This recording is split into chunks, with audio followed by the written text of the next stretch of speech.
Minha saudação a todos os que vão interagir conosco, porque durante essa palestra eu pretendo falar por 40 minutos para nós termos ao final 20 minutos visando a interagir, a receber perguntas, manifestações, pontos de vista daqueles que estarão nos assistindo.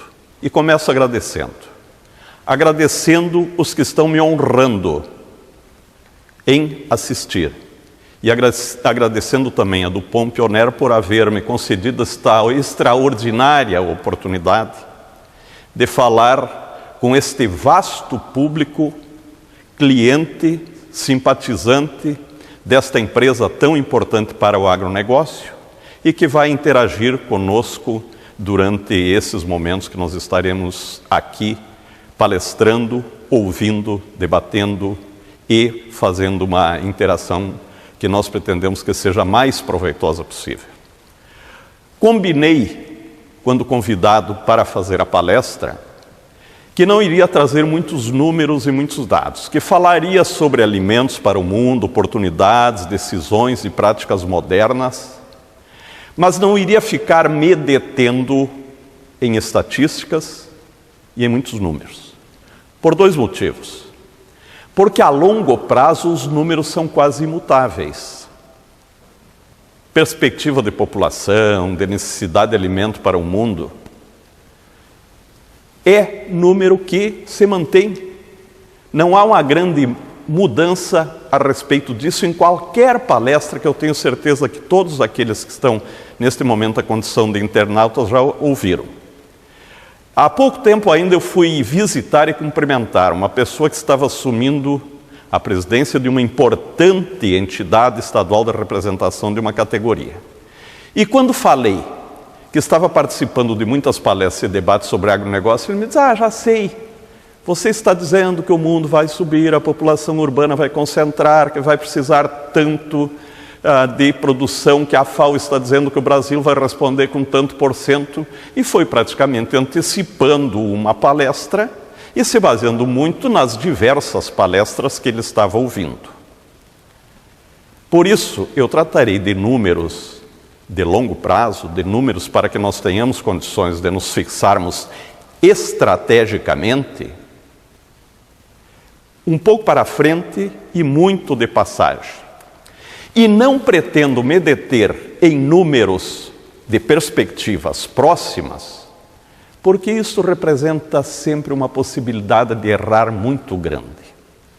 Eu lembro que, mais ou menos neste mês, correspondente a este mês, no ano passado, eu fui convidado por uma entidade de Lucas do Rio Verde, no Mato Grosso, para escrever a respeito de perspectivas de produção e mercado de milho para o futuro e, mais exatamente, para o corrente ano de 2012.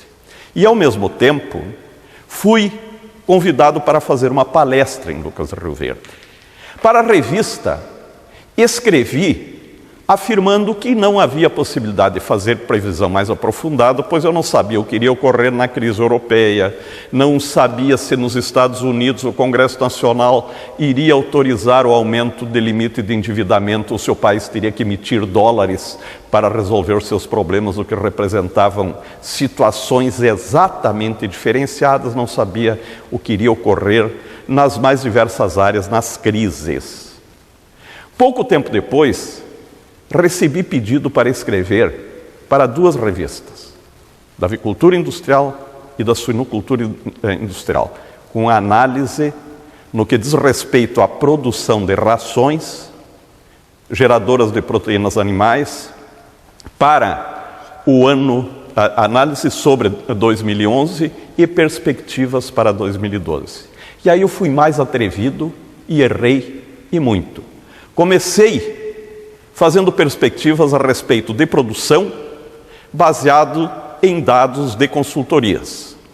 E fiz algumas afirmativas, uma de que nós não teríamos nenhum problema de abastecimento de milho, em função inclusive da segunda safra, e a segunda afirmativa, que correspondia exatamente ao que estava ocorrendo naquele momento, é que nós não teríamos problema de fornecimento de farelo de soja, porque nós tínhamos uma produção de biodiesel expressiva e essa produção garantia a produção de farelo de soja.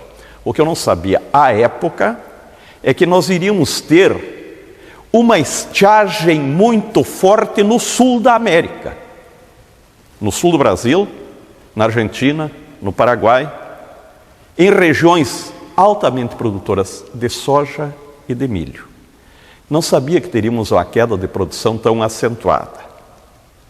Posteriormente, eu redigi um artigo longo e aprofundado para a revista do 3º Fórum Nacional do Milho, que nós realizamos anualmente durante a Expo Direto Cotrijal, lá em Nometoc. E aí, nós já estávamos com estiagem.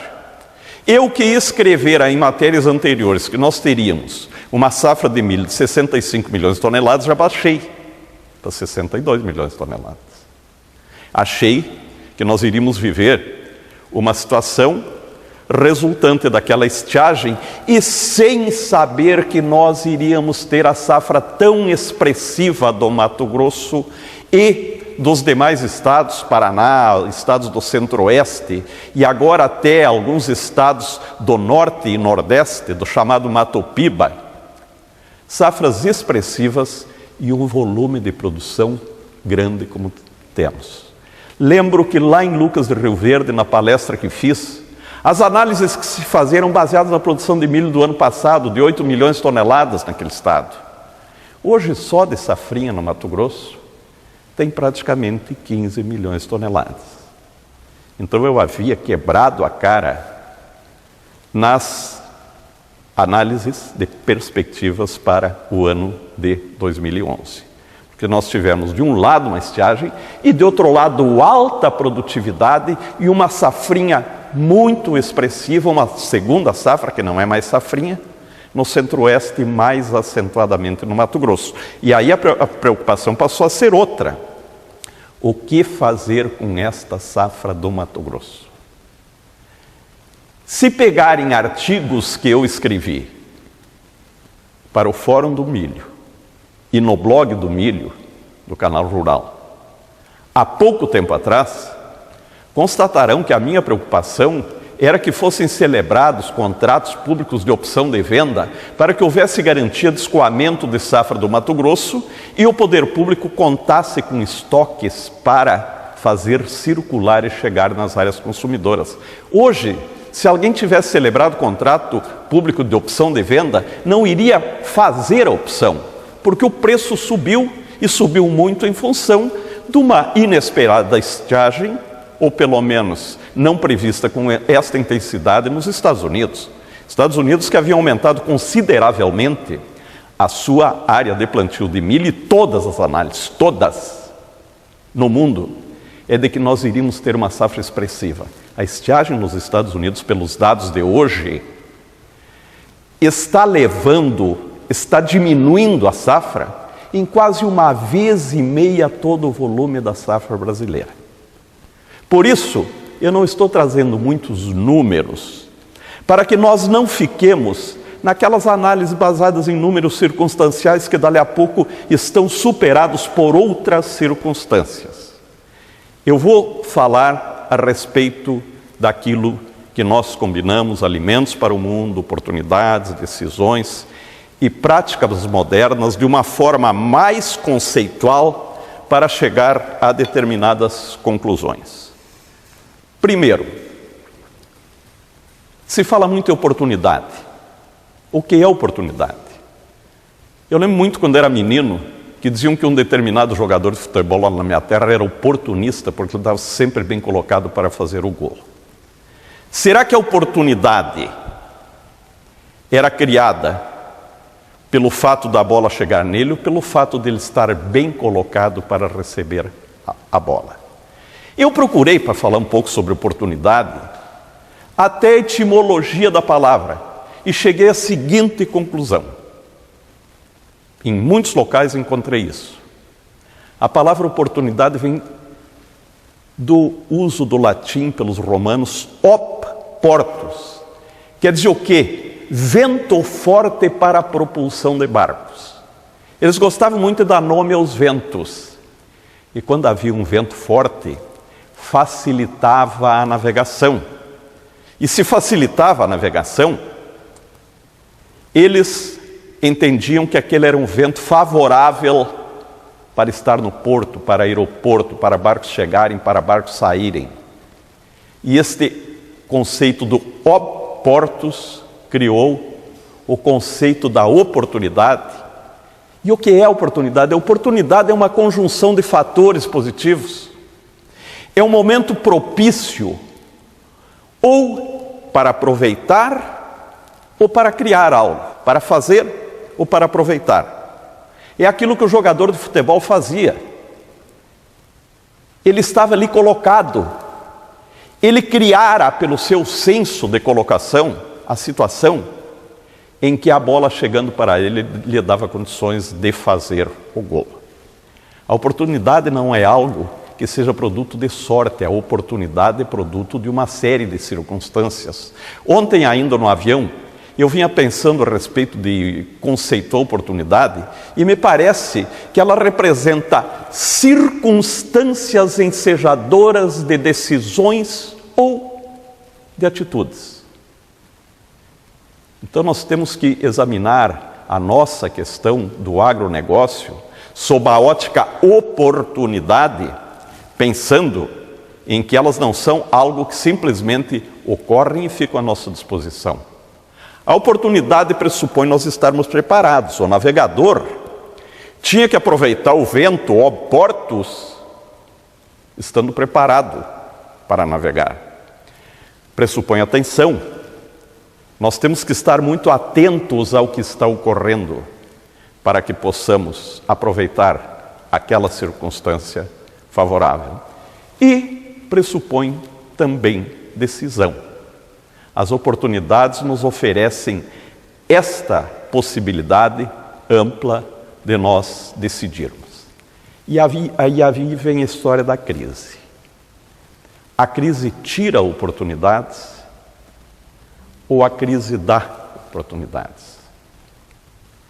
Eu fui procurar o sentido etimológico de crise. Tanto em latim como em grego tem o mesmo sentido etimológico. Crises em latim e crises em grego significam momento para a tomada de decisão. A crise não tem o sentido etimológico de momento para cruzar os braços e esperar sem saber o que fazer. Ela tem o sentido de aproveitar o momento para a tomada de decisão. Saindo do agronegócio, hoje pela manhã eu li um colunista, li a matéria de um colunista, em que ele afirmava que o governo vive uma séria crise com o problema das greves dos servidores públicos. E eu pensei, o governo vive um momento para tomar decisão. Há uma crise? Há. Ela é ensejadora da tomada de decisões. O governo, nesse momento, dirá o que quer para efeito de futuro, como vai agir diante de movimentos desta natureza, como olha esse aspecto dentro da conjuntura socioeconômica nacional e tem oportunidade de decidir de uma forma ou de outra. Então, a crise dá-lhe a oportunidade para tomar decisões. Nas mais diversas áreas, as crises nos dão a oportunidade para que nós tomemos decisões, e isso ocorre, sem dúvida nenhuma, na nossa área do agronegócio. Hoje, se nós pensarmos em crises, nós vamos encontrar algumas delas estampadas a toda hora nas páginas de noticiários e nas nossas preocupações. Nós temos a crise dos Estados Unidos que ainda não terminou. Crise de bolha imobiliária, que no primeiro momento resultou numa quebradeira do sistema financeiro mundial e que resultou em falta de crédito no mundo. Eu lembro que no início de 2009, por exemplo, eu estive numa grande exposição nos Emirados Árabes e não houvera nenhuma queda de demanda por alimentos. Só que os estoques de alimentos estavam acabando porque aquela crise financeira mundial estava retirando as condições para financiamento de importações. Depois, paulatinamente, a crise foi amenizando. No ano passado, nós tivemos um momento em que uma ou outra decisão poderiam modificar substancialmente, inclusive a questão mundial, porque se o Congresso não tivesse autorizado o presidente Obama a ampliação de limites de crédito, o Banco Central americano teria que resolver o problema emitindo dólar, jogando dólar no mercado, em consequência mexendo profundamente com a política cambial no mundo.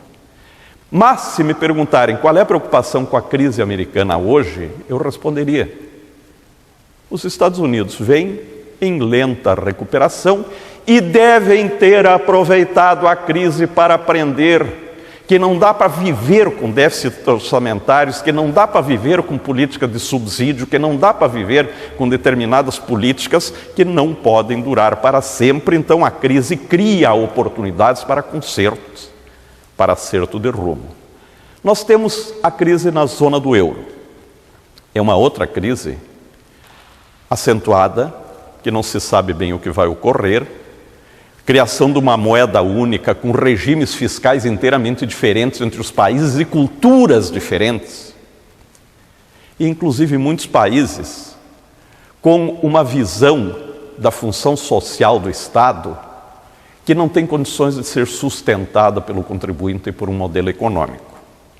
Esta crise vem se arrastando, vem paulatinamente recebendo alguns socorros, não se sabe ainda como será resolvida, mas haja o que houver, mesmo que alguns países diminuam os seus PIBs, nós não vamos ter de forma nenhuma diminuição do consumo de alimentos nesses países da zona do euro ou os outros países europeus. Falam muito no menor crescimento chinês, e que isso é preocupante. Eu lembro, em 2003, eu havia assumido a Secretaria da Agricultura do Rio Grande do Sul, quando chegavam os chineses para comprar soja, e a gente ficava estupefatos quando chegavam os chineses falando na compra de 2 milhões de toneladas de soja. Eu vou mostrar depois um quadro a respeito da China aqui que chama atenção. Nós tivemos um período em que a China teve um crescimento espantoso, mas a China, se vai ter queda de crescimento, não vai ter crescimento muito baixo e nem vai ter crescimento negativo. E os chineses aprenderam a comer com mais qualidade e podem até sacrificar outros programas, mas não deixarão de consumir alimentos. Aí nós temos crises geradas por fatores climáticos. Crises de estiagem no sul da América, nos Estados Unidos, no leste europeu. Mas são crises que não nos dão oportunidade para decisões importantes. Foram eventos climáticos que, mesmo com tudo que nós temos de moderno, não foram previstos e hoje têm reflexos substanciais no que diz respeito ao abastecimento do mundo e no que diz respeito, inclusive, a preços de produtos agrícolas e movimentação de safras. Aí nós entramos na questão do agronegócio, as crises e as oportunidades. E para fazer essa abordagem, eu não posso fugir daquilo que é lugar comum.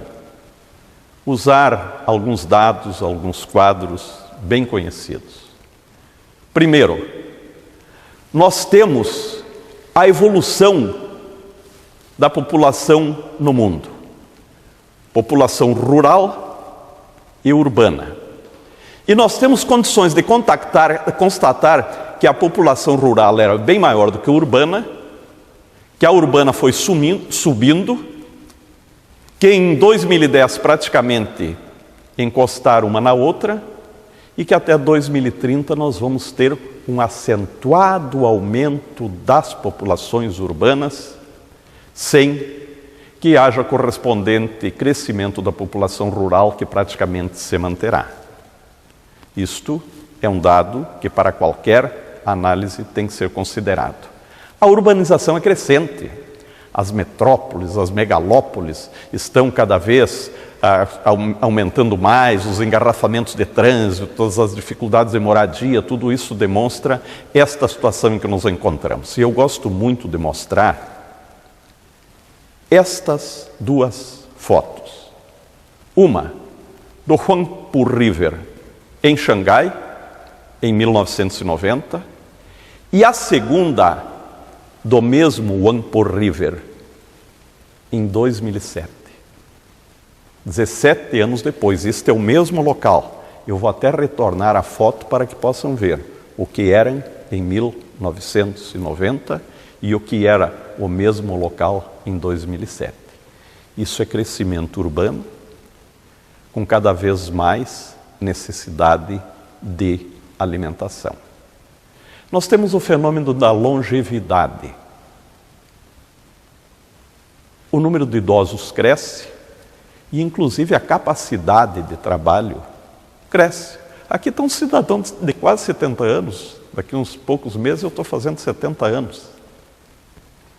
Na ativa, como estão muitos idosos e outros que sairão da atividade, mas hoje nós temos uma diminuição de taxas de natalidade e temos que considerar que esta população idosa, ou na atividade ou na inatividade, mas como vai continuar crescendo e a longevidade aumentará, esta população buscará, sem dúvida, alimentos.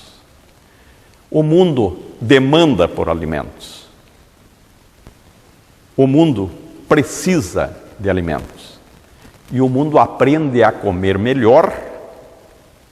E, nesse sentido, nós passamos a ter uma qualificação alimentar. E há um outro fator hoje, muito forte para qualquer análise de agronegócio. É a questão da agroenergia. Nós temos produção de etanol com milho nos Estados Unidos, e depois eu vou fazer uma rápida análise sobre isso.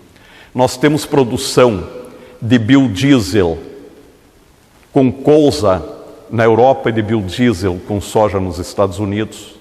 Nós temos produção de biodiesel no Brasil, preponderantemente com óleo de soja, mas inclusive com uso de gordura animal que era subproduto. Há um dado que eu, quando coloquei no trabalho, reconferi 3 vezes para ver se eu não estava errado. Por ano, o Brasil hoje consome 400 milhões de quilos de gordura animal na fabricação de biodiesel para cumprir a mistura obrigatória. Então, a agroenergia está fazendo com que haja uma demanda maior por produtos resultantes do agronegócio. E com isso, nós temos a necessidade de termos produção cada vez mais acentuada num mundo que come mais, que come melhor e que sabe agora da importância do uso da agroenergia. E aí nós chegamos à questão dos alimentos. Eu gosto muito dessa projeção. É um mundo de boca aberta, o dedo apontando, prato vazio na mão e dizendo, eu quero comida. Nós temos continentes que crescerão muito. A África vai crescer muito. O PIB dos países africanos crescerá sem dúvida nenhuma. A renda per capita na África crescerá sem dúvida nenhuma. E passarão a se alimentar com mais qualidade. Mas, no mundo, o aumento de poder aquisitivo das populações está fazendo com que haja cada vez mais a busca de alimentos e alimentos com qualidade. Se nós tivermos, no caso dos alimentos, uma demanda superior à oferta, nós vamos ter fome, desabastecimento e vamos ter também inflação. Muitos dizem, não pode se estimular simplesmente consumo sem produção, senão é inflacionária, e é verdade. No agronegócio, o risco de que isso ocorra é muito pequeno, a não ser que dificuldades climáticas criem situações muito contundentes para os negócios.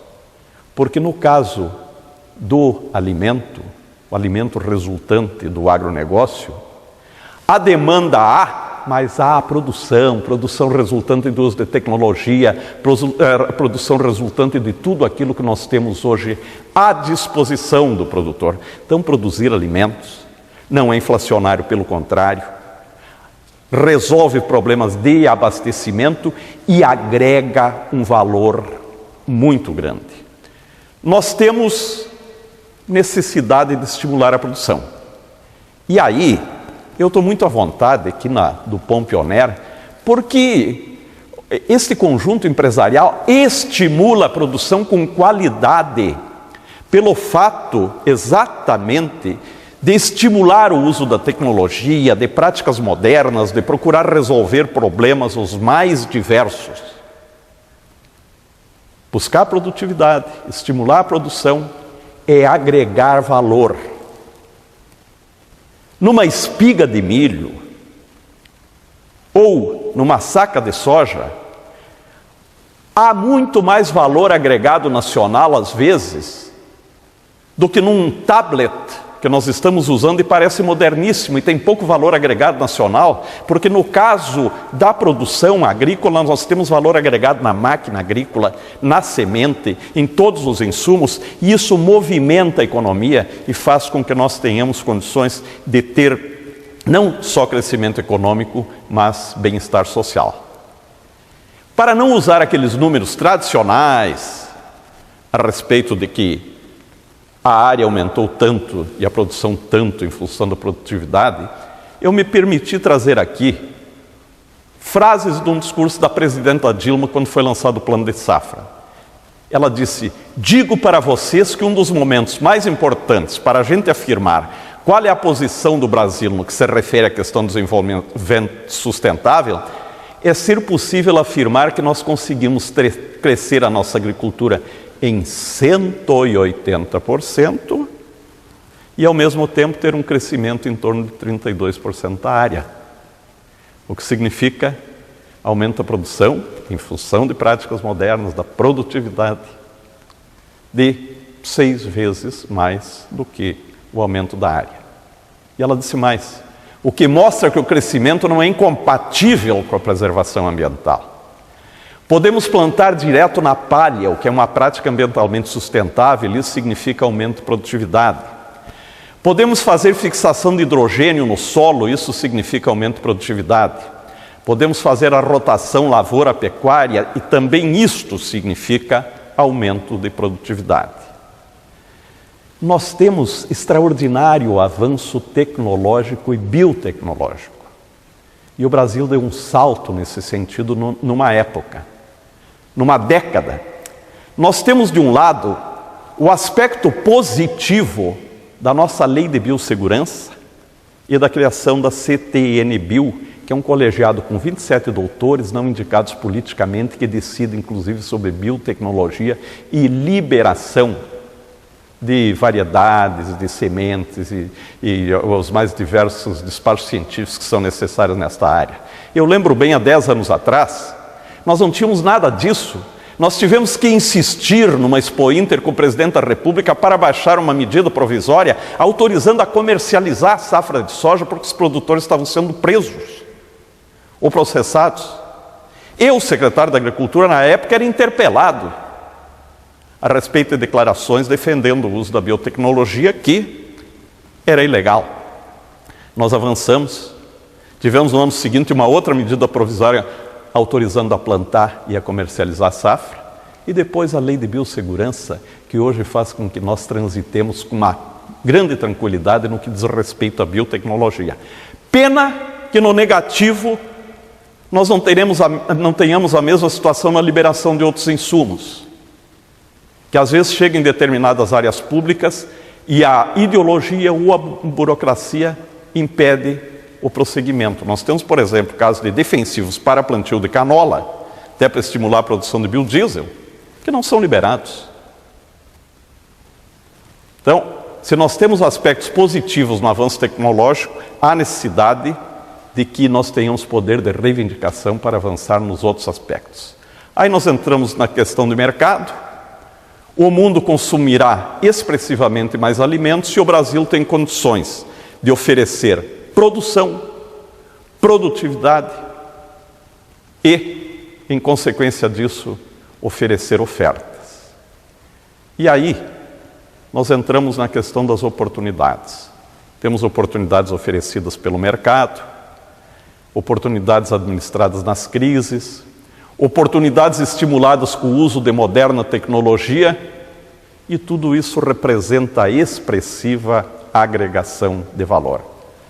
As oportunidades oferecidas pelo mercado, nós estamos aí com demanda e oferta, e uma demanda cada vez mais acentuada e cada vez mais forte, e haja a crise que houver, a população do mundo não vai deixar de comer e não abandonará a prática de cada vez comer com mais qualidade. Nós temos hoje, nas questões de oportunidades oferecidas pelo mercado, inclusive países altamente consumidores procurando investir em outros países, visando a implantar infraestrutura, a ajudar na produção. É o caso da China, do Oriente Médio, que querem não só comprar, mas querem inclusive investir para estimular o aumento da produção. Aí vem a questão das oportunidades administradas na crise. E eu vou demonstrar aqui algumas manchetes que representam aparente contradição, mas na verdade elas representam oportunidade e opção. Vamos pegar o caso do etanol. Uma manchete, Estado de São Paulo, do dia 11. ONU quer fim da mistura de etanol na gasolina, em função do problema dos Estados Unidos. Não é o etanol de cana-de-açúcar brasileiro, é o etanol de milho nos Estados Unidos. Outra manchete, da agência Estado. Governadores dos Estados Unidos querem fim da mistura de etanol à gasolina. Matéria do dia 15. Outra manchete, Valor Online. Matéria do dia 13. Mandato do etanol nos Estados Unidos na Berlinda, ou seja, a obrigação de mistura obrigatória. E aí, a aparente contradição. Revista Granja, de agosto de 2012. Uma matéria a respeito da possibilidade de produção de etanol de milho no Brasil. Etanol de milho é uma alternativa viável. Então, alguns, diante da crise, dizendo o etanol produzido com milho está tirando alimento da população. No outro caso, região altamente produtora, com excedentes de produção, como é o caso do Mato Grosso, chegando à conclusão de que usinas para a produção de etanol de milho, aproveitando instalações para a produção de etanol também de cana-de-açúcar, fazem com que haja a possibilidade de trabalhar durante o dia inteiro. O que é isto? É a oportunidade de tomar decisão na crise. Crise de excedentes, caso do Mato Grosso. Crise de faltas, caso dos Estados Unidos. As oportunidades podem ser estimuladas pelo uso da tecnologia que eu já me referi, e eu quero mais rapidamente fazer uma consideração a respeito da questão do mercado de derivativos. Hoje nós temos no mundo o mercado de derivativos, os mercados futuros, como são chamados, que movimentam 10 vezes o valor do PIB mundial. Por ano, estes mercados, alguns dizem que um pouco mais 10 vezes, outros um pouco menos, movimentam 10 vezes o valor do PIB mundial. E estes mercados têm que ser muito objeto de atenção para que o produtor não venha a ser por eles prejudicados. Porque no mercado de derivativos, alguns buscam garantir preço. Eu tenho milho para vender, tenho soja para vender, tenho produto para vender, esses commodities negociados em bolsa. O preço está X, eu vou vender, portanto, estou garantido. É legítimo. Outros buscam garantir produto. Uma indústria de biodiesel, eu vou precisar de tanto de soja em tal mês do ano que vem para fazer a venda e a entrega do biodiesel. Procura o mercado para garantir produto. E muitos dos que movimentam 10 vezes por ano o volume do PIB mundial buscam especular. Eu li que um banco da Alemanha, inclusive, se retirou do mercado de derivativos porque achou que neste momento de crise de alimentação não era ético estimular um tipo de mercado que poderia estar distorcendo preços. No mercado de derivativo, no caso das commodities agrícolas, por mais que busquem muitas vezes especular, a oferta e a demanda é que terminam sempre regulando e aproximando preços. No caso do agronegócio, nós temos obstáculos, os mais diversos, obstáculos climáticos, como os que eu me referi, obstáculos do modelo institucional brasileiro, por exemplo, que cria dificuldades para registro de determinados defensivos, ou cria dificuldades para determinados avanços, ou que tem um sistema tributário que é uma guerra fiscal. E temos algumas dificuldades originárias da nossa infraestrutura. O governo agora acena com parcerias público-privadas para buscar recursos privados, visando a implantação de ferrovias, duplicação de rodovias e também atuação na área portuária e aeroportuária. Não nas hidrovias, porque há uma dificuldade muito grande em estabelecer parceria para que alguém invista num leito de rio. Pode até investir no porto, mas dificilmente investe no leito do rio. Mas é importante, inclusive, que nós tenhamos, por exemplo, de tirar excedentes de produtos do norte do país por portos do norte. Em 2010, do Mato Grosso, apenas 7% da produção de milho saía por portos do norte. O restante por portos do Sudeste, Santos e Vitória, ou por Paranaguá. Há a possibilidade de investir em hidrovias ou saídas por portos do Norte e também em ferrovias para movimentar safras em direção ao Sul, e inclusive há casos como de Santa Catarina, do Oeste para os portos, representa sem dúvida nenhuma uma retirada de obstáculo que hoje tem o nosso agronegócio. Nós precisamos, diante disto, termos decisão e ação. Decidir é ato do corajoso. E corajoso é quem pondera e decide e faz. Não é quem alardeia. Quem alardeia é bravateiro. Nós estamos cheios de bravateiros. De críticos pela crítica, porque tem custo zero. O que nós precisamos é ter a coragem de decisão ponderada e ousada. E precisamos agir sempre pessoalmente, mas também associativamente. Porque só a ação pessoal não vai resolver. A ação associativa é que fará com que nós tenhamos condições de resolver muitos problemas.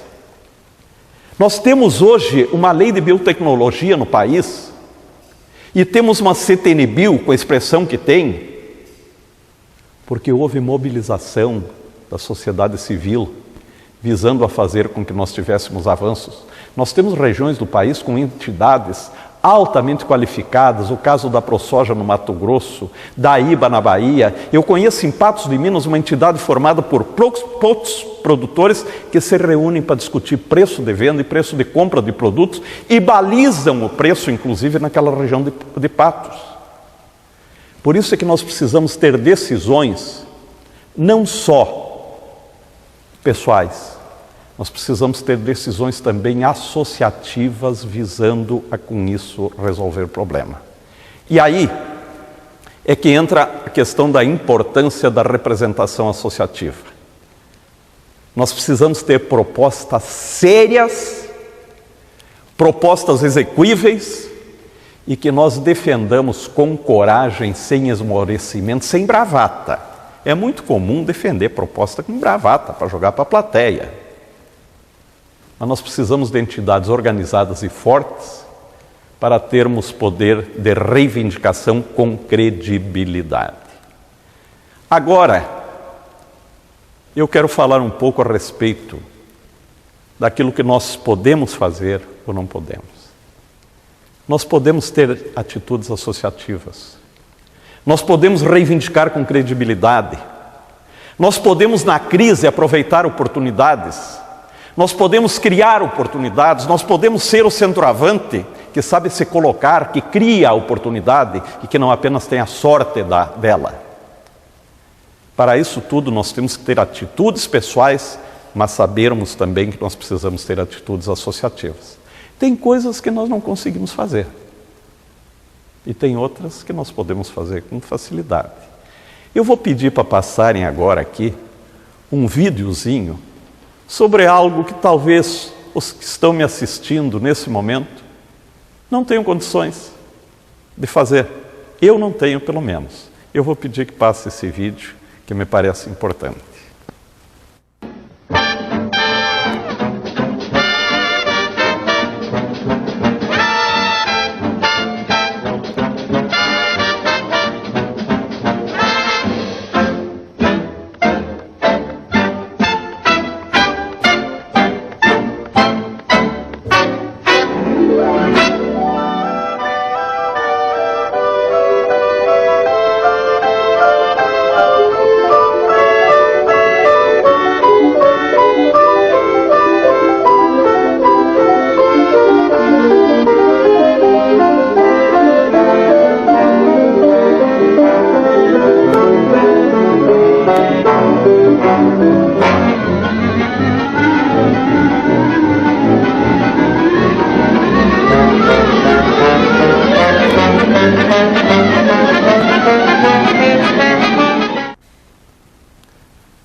Esse vídeo demonstra que há algumas coisas que algumas pessoas podem fazer e outras não conseguem.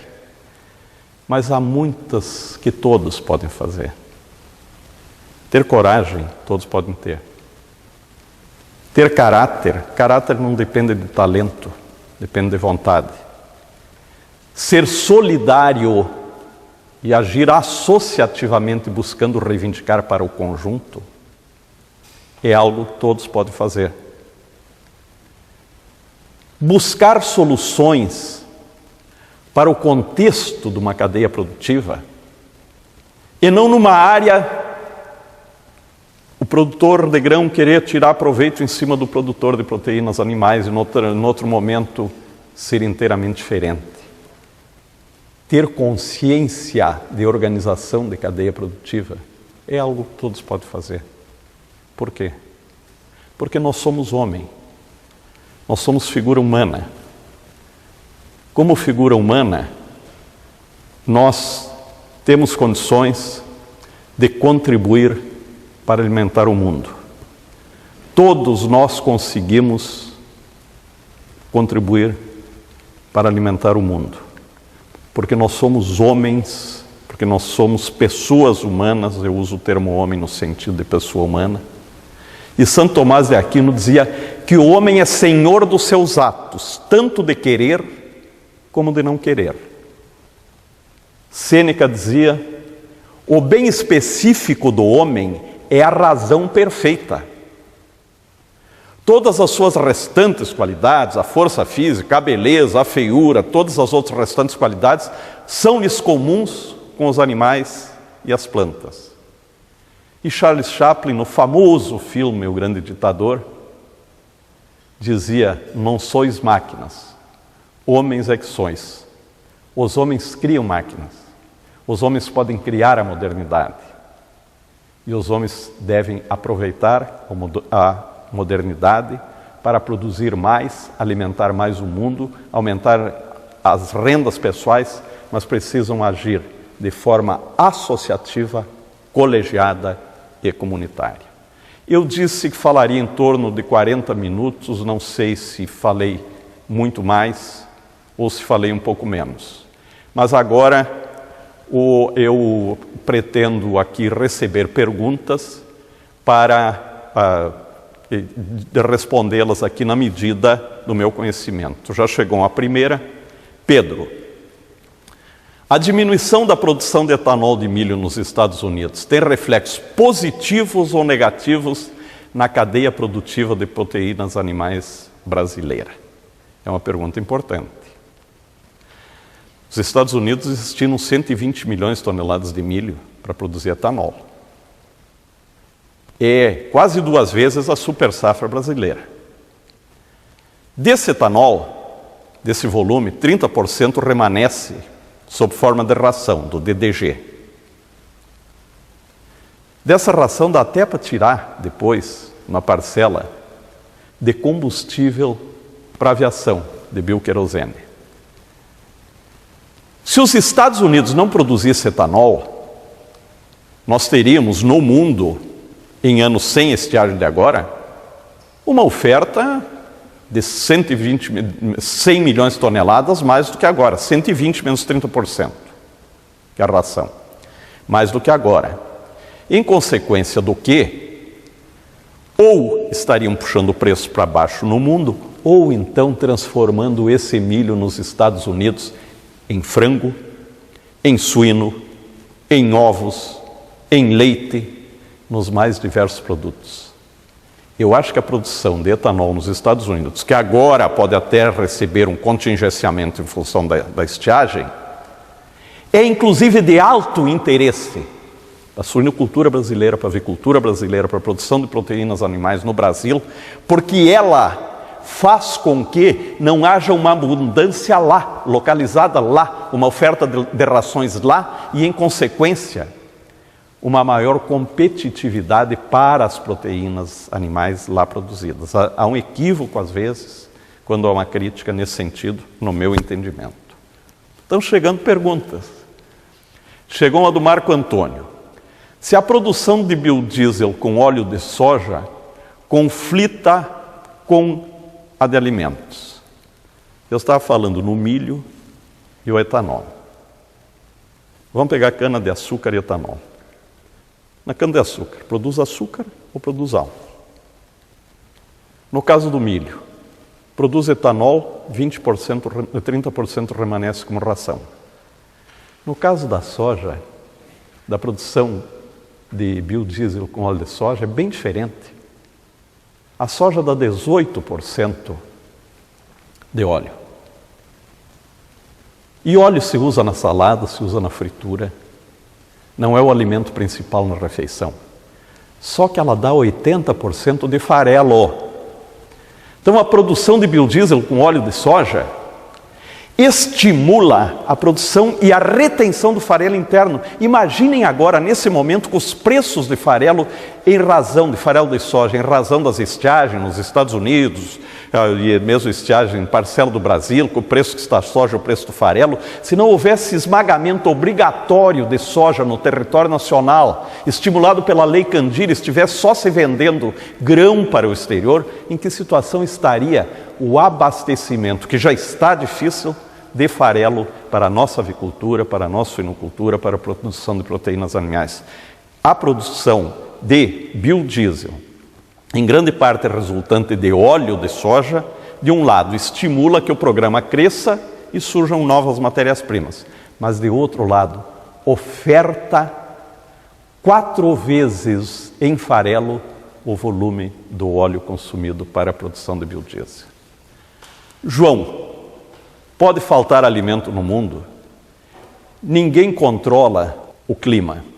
No entanto, nós temos todas as condições de responder a esta demanda mundial com tecnologia. Por isso a minha satisfação está falando hoje aqui para empresas vinculadas à oferta da maior qualidade do insumo, ao aumento honesto da produtividade, porque só com aumento de produtividade e uso do que a modernidade nos enseja é que nós teremos condições de efetivamente avançarmos. Giovanni Cerati, mensagem. Senhor Odacir, com a crescente busca de milho brasileiro, o nosso país deve colocar muito mais grão no mercado internacional, dando preferência para seus clientes no exterior. Corremos o risco de ficar sem milho no Brasil no médio prazo? O senhor acha que o governo brasileiro vai restringir as exportações? Primeiro, há 3 meses atrás nós não sabíamos o que iríamos fazer com a safra do Mato Grosso. Nós estamos vivendo essa situação circunstancial, os Estados Unidos terão menos milho para vender ao mercado externo, em consequência do que aumentará o volume de milho brasileiro. Mas a nossa safra é de 70 milhões de toneladas. O nosso consumo previsto era 50 milhões. Talvez até nem atinja, porque hoje há uma retração na área de produção de proteínas animais. Se nós tivermos estoques de passagem de 10 milhões de toneladas, produção de 70 e consumo de 50, nós teríamos todo o nosso estoque de passagem e ainda uma produção para garantir exportação tranquila. Agora, a longo prazo, é que eu entendo que nós precisamos ter políticas que garantam, primeiro, que nas horas ruins de abastecimento, o poder público tenha estoques para movimentar. Segundo, que possa haver mais agilidade na movimentação de estoques. Neste momento, e eu sei do esforço que o Ministério da Agricultura vem fazendo para superar dificuldades junto a outras áreas, mas neste momento nós temos falta de ração em áreas consumidoras e excedentes de safras, com milho depositado em condições até um tanto quanto que rudimentares, em estados como Mato Grosso, em que pese que neste ano não há um grande problema de armazenagem, porque a safra de soja praticamente já saiu. Mas nós vivemos um momento em que temos dificuldade de movimentação interna de safra de milho e algumas regiões, inclusive como o Rio Grande do Sul, o oeste de Santa Catarina, algumas áreas do Paraná e próprio São Paulo, carentes e necessitando de produção. Então, não me parece que as exportações de agora atinjam um volume que possa vir a prejudicar o mercado. E, de outra parte, não teria como explodirem as exportações, porque a infraestrutura, principalmente portuária, não daria condições para volumes de exportação que viessem a ser estratosféricos.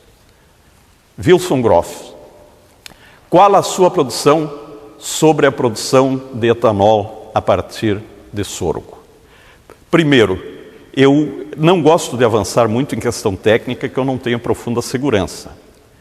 Mas eu, quando estava na presidência de uma entidade vinculada à produção de milho, participei do Conselho de Assessoria Externa da Embrapa Milho e Sorgo de Sete Lagoas, em Minas Gerais. E vi o entusiasmo que eles têm na produção de sorgo sacarino e a defesa que fazem, a demonstração científica de que a produção deste sorgo, o sacarino, tem todas as condições de aumentar consideravelmente, com custos bem melhores, a produção de etanol no Brasil. As perguntas estão chegando aqui, eu vou abreviar um pouco as respostas. Michel, o Brasil conseguirá exportar as 12 ou 14 milhões de toneladas de milho? Se me perguntassem, há 4 meses atrás, quanto o Brasil vai exportar esse ano, eu diria 8 milhões. Acho que agora há condições de chegar a 15. E se chegar a 15, nós ainda viraremos o ano com estoques de passagem de 5 milhões de toneladas superiores aos estoques de passagem do ano anterior. Joar Rodrigues Júnior, em que a política brasileira deve ser mudada para que o Brasil possa aumentar o desenvolvimento de alimentos geneticamente modificados? OGM. Eu me referi ao que nós éramos e o que nós somos.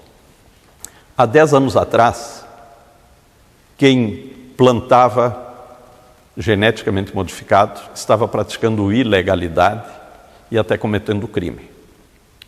Eu, como secretário da Agricultura, defendia que nós avançássemos no sentido da legalização e era constantemente interpelado pelo Ministério Público.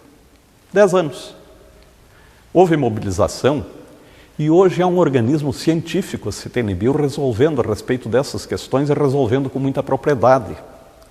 Em decorrência do que, no Brasil, pelo fato de nós termos criado esse instrumento decisório, e na medida em que a pesquisa avança nesta área de geneticamente modificados, nós temos todas as condições de avançarmos cada vez mais e hoje já na cultura da soja, na cultura do milho, outras culturas, nós temos alto percentual, significativo percentual de organismos geneticamente modificados plantados. Aline Schneider. Com a estiagem no Rio Grande do Sul, que ainda impacta o comércio e a agricultura e gera problemas que precisarão ser resolvidos a longo prazo, há possibilidade de auxílio dos estoques de grãos? O problema é a burocracia dificultadora da movimentação. Há grãos no Mato Grosso, há disposição, inclusive do Ministério da Agricultura, para garantir com prêmios cobertura da movimentação da safra e a falta de grãos em áreas consumidoras. Eu tenho acompanhado a angústia na área principalmente do Ministério da Agricultura, mas todos os acenos é de que essas dificuldades mais de ordem burocrática e junto às chamadas áreas econômicas serão imediatamente superadas para que estoques que existem numas áreas possam ser movimentadas para outro. Maicon Vinícius Daronco. Gostaria de saber sobre os estoques mundiais de grão, qual as perspectivas para preço futuro da safra no Brasil, principalmente das culturas de soja e milho. Nós temos muitas empresas especializadas em preços futuros e estoques mundiais. Todas elas, todas. E inclusive eu, baseado em muitas delas, escrevi sobre isso, em espaços para os quais eu escrevo. Há 6 meses atrás, davam números inteiramente diferentes dos números de agora. Há 3 meses atrás, qualificadas consultorias achavam que em casos como o Mato Grosso, o governo teria que usar PEP ou PEPRO ou AGF para garantir preço mínimo. Então, na verdade, o que me parece, nesse sentido, nós temos no mundo consumo. Estoques mundiais que caíram com essas estiagens.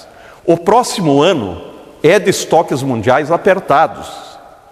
Em consequência do que, dá para se atrever a afirmar que no próximo ano nós ainda teremos preços expressivos para grãos, embora no caso específico da soja nós vamos ter um aumento de área plantada e se não tivermos novamente, queira Deus que não, qualquer dificuldade climática, nós vamos ter um aumento substancial de oferta e a soja não é um grão que tenha tão sensível reflexo de uma estiagem nos Estados Unidos, porque eles são produtores, mas nós também somos grandes produtores e outros países são. No milho é que uma catástrofe lá desequilibra no mundo em termos de preço. Então acho que nós teremos uma situação no que diz respeito à soja, e no caso do milho nós vamos ter diminuição da área de plantio da primeira safra, até pela comparação com o preço da soja, mas vamos ter aumento e muito grande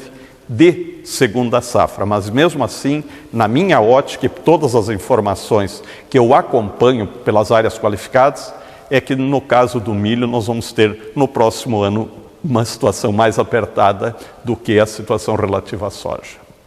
Cássius. Sabemos que é uma crescente a demanda de alimentos no mundo. Como fazemos com as medidas do governo e as OGMs, já que cada vez mais estamos tendo fiscalizações em relação à reserva legal, aplicação de defensivos e biotecnologia? Acho que são 3 situações diferentes. A questão da biotecnologia nós avançamos. Avançamos e até se houver alguma fiscalização ideológica, porque isso pode ocorrer, há quem não deglutiu ainda, o produtor tem que procurar as suas áreas representativas. Isso tem que ser quase que aquilo que em outras áreas nós diríamos, quase que uma defesa do consumidor. Nós temos leis, temos produto liberado, temos a lei delimitando, e nós sabemos que existem alguns que ideologicamente ainda não deglutiram e podem estar em áreas de fiscalização, e aí, se houver, neste sentido, truculência, o produtor deve se movimentar e até para denunciar essa situação. A reserva legal. A reserva legal, eu entendo que vai haver bom senso no Congresso e aprovação do Código Florestal. E com o Código Florestal aprovado, nós sabemos o que é e o que não é reserva legal, o que pode ser feito e o que não pode ser feito. Em consequência do que há condições de planificar e, se for aprovada da forma como está a medida provisória, nas áreas da pequena propriedade principalmente, e procura-se ampliar para a média propriedade, não haverá profundas diminuições de uso da propriedade em função da reserva legal. E no caso dos defensivos, sim, aí é uma situação caótica. Quer dizer, não dá para não ter a autorização de defensivo para canola, que é uma das matérias-primas, inclusive para a produção de óleos, nesse momento se produz biodiesel, não dá para conceber. Então, neste sentido, as entidades, eu sei, estão se movimentando muito no sentido de que nós possamos vencer essas barreiras, porque aí tem 3 áreas que decidem, não é como a CTNBio. Pega 27 doutores da mais alta qualificação, eles vão lá e vão discutir, e vão decidir, um é o relator.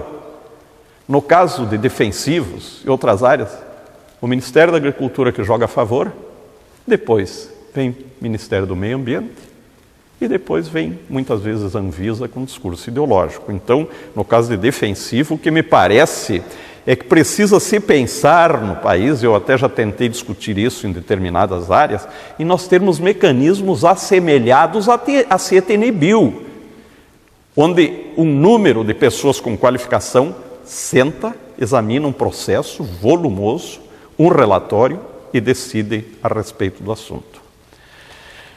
Vamos para a última pergunta. Carlos Eduardo Maier. Com o efetivo aumento da produção de milho no estado do Mato Grosso, utilizar o milho como fonte de produção de etanol é viável ou apenas especulação? Há uma usina nos Estados Unidos, no município chamado Campos de Julho, que produz etanol de cana. Eles adaptaram as instalações para produzir também de milho. Com isso, eles otimizaram o uso das instalações industriais. Produzem etanol de cana num determinado período, etanol de milho em outro período. Numa região em que, fora momentos como agora, com preços artificiais no mundo, numa região em que há excedentes. Então, não me parece que seja apenas especulação. Haverá casos em que, dentro daquela postura de decidir na crise, tem que se criar a oportunidade para um maior aproveitamento. E aí, o maior aproveitamento pode ser fazer etanol. Se não fizer, como a empresa já está instalada para fazer etanol de cana-de-açúcar, deixa apenas de usar aquelas instalações industriais em determinado momento para a produção de etanol de milho. Nós estamos concluindo o período dessa palestra. Eu sou muito grato pela participação, pela interação que nós tivemos. Foi um grande número de perguntas e perguntas com conteúdo, o que demonstra que valeu a pena fazer a palestra e provocar essa interação. E mais uma vez quero agradecer a Dupont Pioneer por esta oportunidade extraordinária de estar promovendo este diálogo e estar demonstrando que nós somos senhores dos nossos atos. Como diz Santo Tomás, somos senhores dos nossos atos. E como disse o Charles Chaplin no Grande Ditador, nós não somos máquinas, nós criamos as máquinas, nós criamos a modernidade. Nós somos pessoas humanas, que têm que saber decidir, ter coragem, não ser bravateiro, bravata não constrói, e, agindo associativamente, buscarmos influir nas grandes soluções para os problemas que nós vivemos. Muito obrigado.